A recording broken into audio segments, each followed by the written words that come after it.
الكسل مش معناه إنك فاشل. الكسل معناه إن طاقتك رايحة في الاتجاه الغلط. بس ما تقلقش، لأن الحل بسيط جدا. جرب معايا 3 أفكار هتغير إحساسك تماما. أول حاجة، اقسم أي مهمة كبيرة لخطوات صغيرة. لما تبص على أول خطوة بس هتحس إنك تقدر تبدأ بسهولة. وصدقني، أول خطوة دايما هي الأصعب، وبعدها كل حاجة بتكمل لوحدها. تاني فكرة، ما تستناش يجيلك المزاج. قول لنفسك هبدأ بعد 5 دقايق بس كده.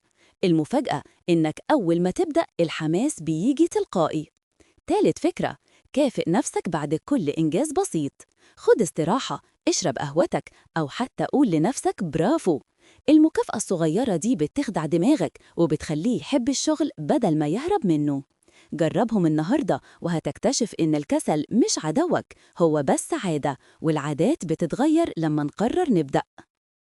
دي كانت فكرة في دقيقة، استنونا في فكرة جديدة.